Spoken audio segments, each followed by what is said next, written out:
Assalamu alaikum. I'm Raja Muhammad Huzaifa. Welcome to this video where we will explore grid computing, powerful distributed computing technology that enables us to solve complex problems across various domains. Today we will discuss its key features, applications, challenges, and future trends. Starting from grid computing. Grid computing refers to a distributed computing architecture that integrates resources from multiple locations to perform complex calculations. These resources basically could be a CPU, memory, storages, which are not centralized but spread across different systems. Grid computing creates a virtual supercomputer by pooling resources from different organizations or even from individual volunteers. It could be connected through the internet or wide area network. This system operates by a middleware which manages the interaction between these resources, allowing tasks to be divided and distributed efficiently. So basically, it's used when solving problems that require more powerful than a single computer can provide, such as large-scale simulations in science and engineering. Some key features of grid computing. It could have several key features that set it apart from traditional computing system.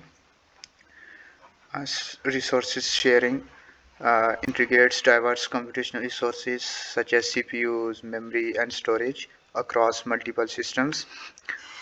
Scalability, easily scalable by adding or removing nodes to handle various workloads, making it adaptable to different computational demands. The next one is heterogeneous system. Supports various hardware and software, making it versatile for different use cases.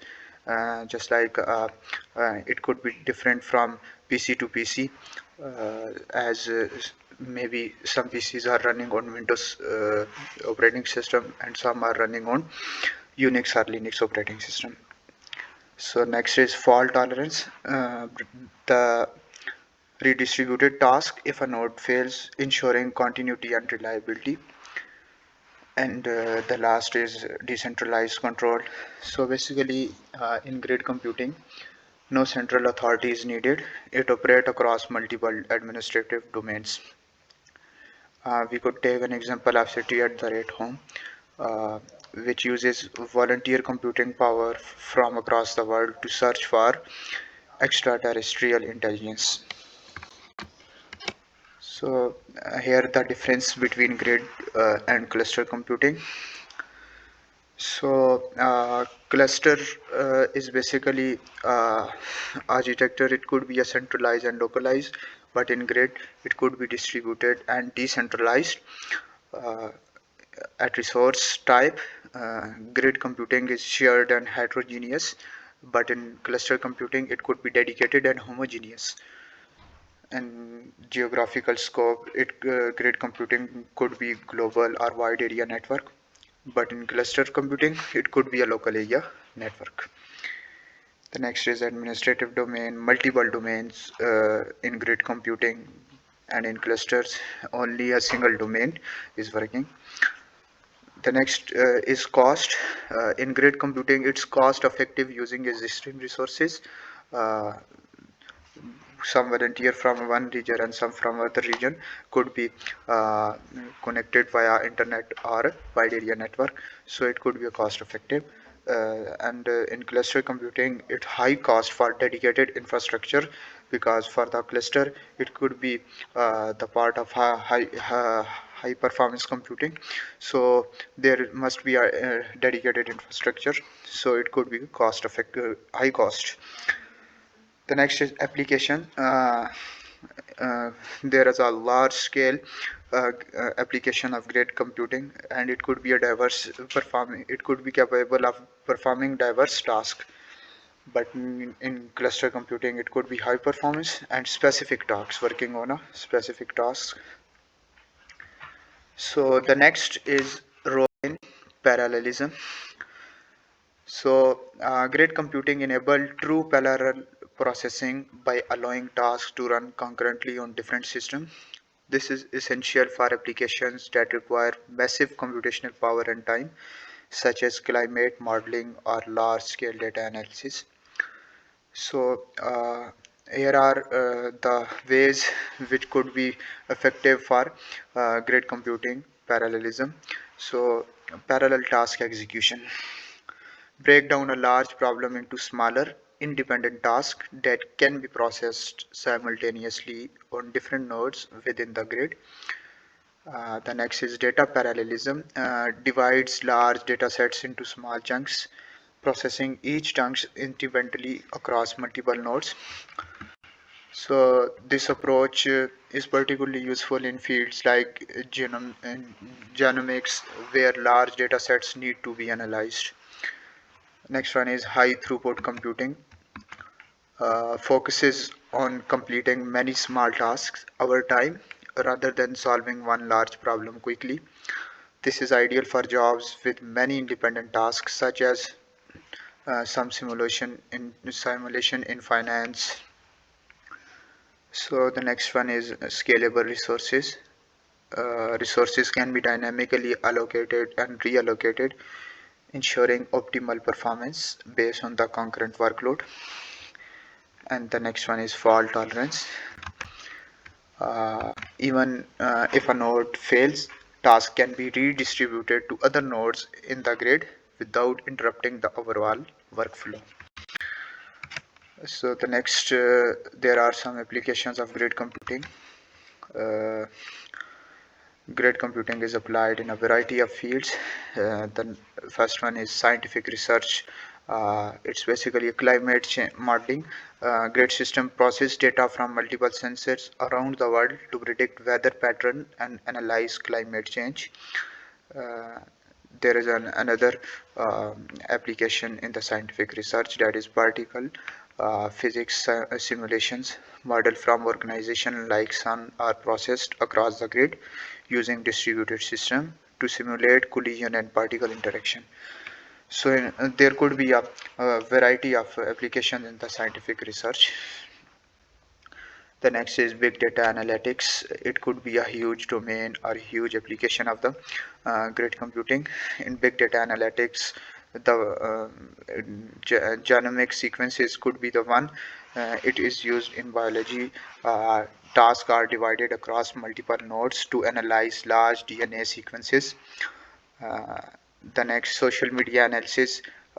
Process data from platform like Facebook and Twitter to understand trends and user behavior.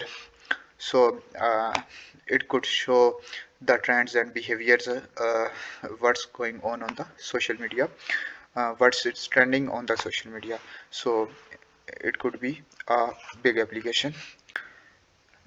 The next one, in healthcare, there are some applications such as drug discovery.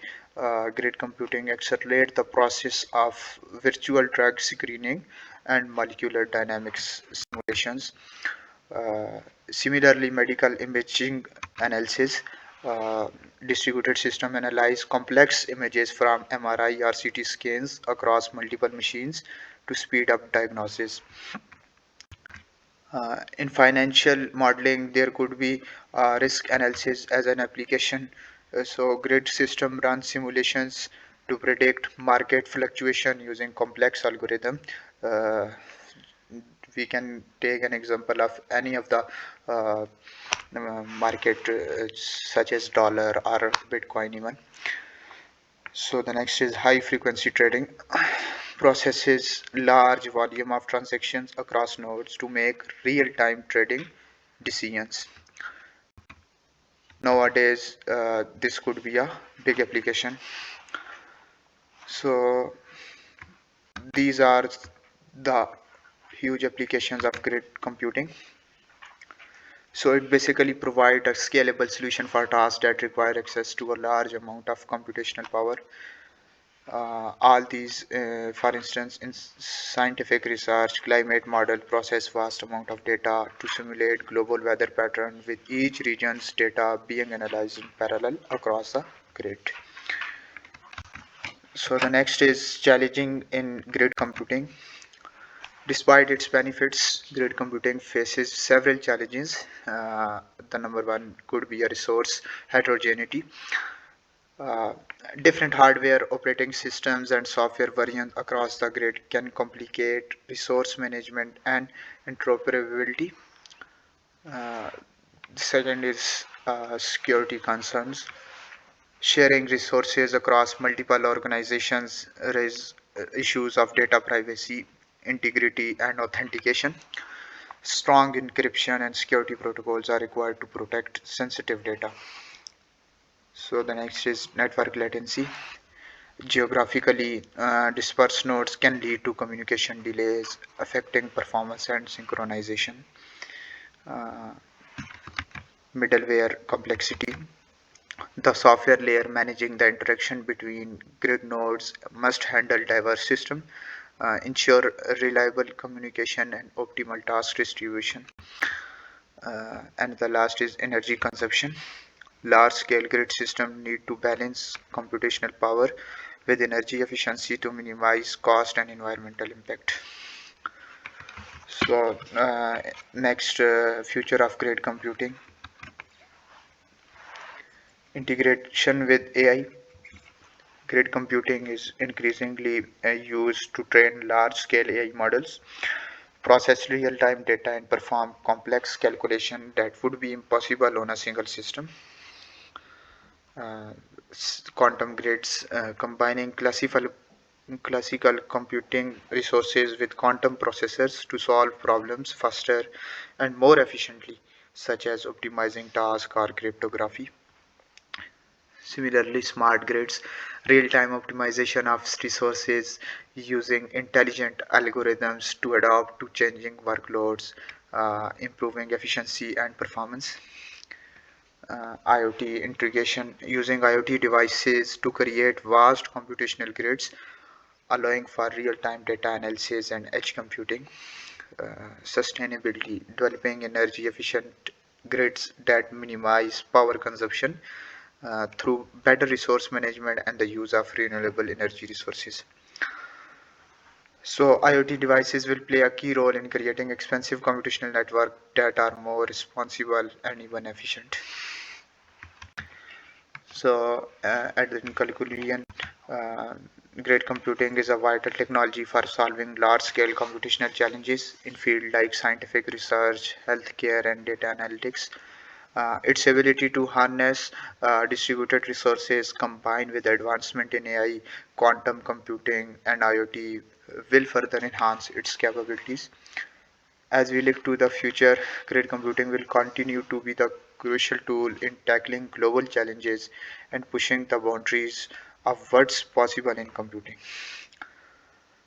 Thank you for watching, and I hope this presentation has given you a clear and understanding of how grid computing works and its impact on our world. See you inshallah in the next video. Kindly must like, comment, and share this video. Thank you so much.